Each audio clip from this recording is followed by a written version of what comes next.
You are watching two men. You are watching two men try to hurt each other. On purpose. In front of thousands of people who paid money to see it.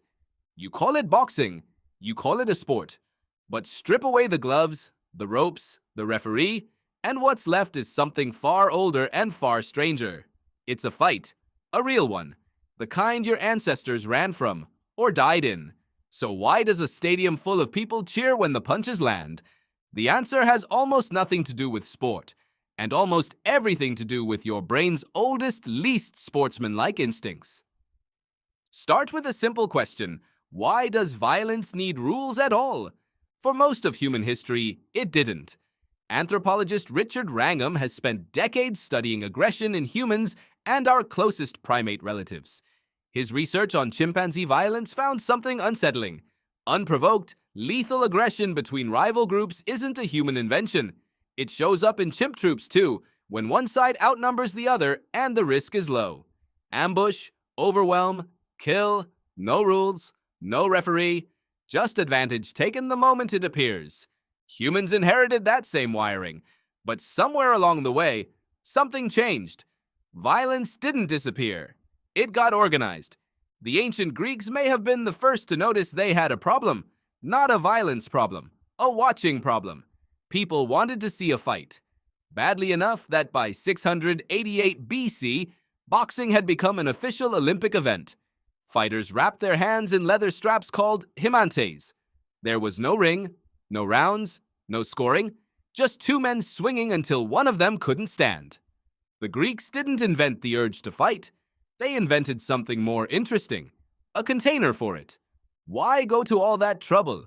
Why not just let people fight in the streets the way they always had?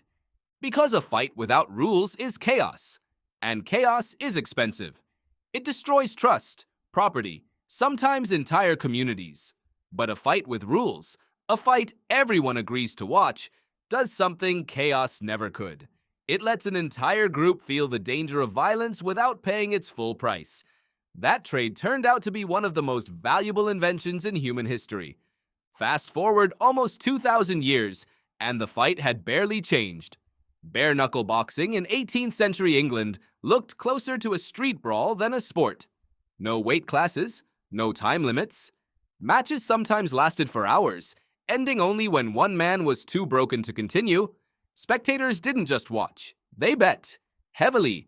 And where there's money, there's pressure to make the outcome fair enough to be worth betting on. That pressure is what eventually forced the rules to tighten. In 1867, a set of guidelines known as the Marquess of Queensberry Rules introduced gloves, timed rounds, and a 10 count for knockdowns. On paper, this looks like civilization taming violence, softening it, making it humane. But here's the twist almost no one expects. The gloves didn't make boxing safer, they made it more sustainable. Bare knuckles break easily against a skull. Fighters had to hold back or risk shattering their own hands. Padded gloves protect the striker's fist, which means fighters can throw harder, faster, and more often for longer, without disabling themselves.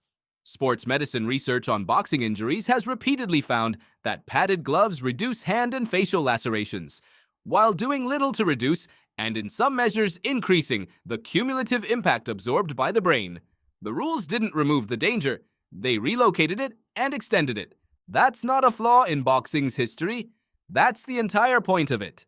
Sociologist Norbert Elias spent much of his career studying how societies tame their own aggression. He called it the civilizing process. His argument wasn't that humans became less violent over centuries. It was that violence became more controlled, more ritualized, pushed out of everyday life and concentrated into specific, sanctioned spaces. The dueling field, the battlefield, the boxing ring. Sound familiar? You didn't get less aggressive than your ancestors. Your aggression got relocated. Boxing didn't rise because humans evolved past violence. It rose because humans finally built a socially acceptable place to keep having it. And your brain never forgot the difference between watching danger and watching a game. Psychologist Steven Pinker, in his research on the decline of violence across human history, points out something counterintuitive. As societies became measurably safer, from lower homicide rates to fewer wars touching daily life, Spectacles of controlled violence didn't disappear. They became more popular. Gladiatorial games, public executions turned entertainment, prize fighting.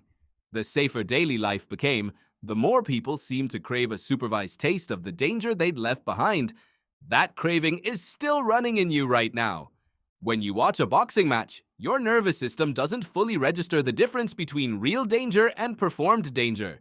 Your amygdala, the almond-shaped structure buried deep in your brain that flags threats before you're even consciously aware of them, fires when you see a fist accelerate toward a face. Your heart rate climbs, your palms sweat. You flinch, even though you are sitting on a couch in your own home, in no danger whatsoever. Why would evolution build a brain that can't tell the difference? Because for nearly all of human history, watching a fight actually mattered. It told you who was strong, who was dangerous, who might protect you, and who might hurt you. Reading a fight correctly used to be a survival skill, not entertainment. You still carry that ancient radar. Boxing simply gives it something to point at. There's one more piece to this, and it's the strangest one. Boxing isn't really about violence winning. It's about violence losing, on schedule, in front of witnesses. Every match ends. A winner is declared.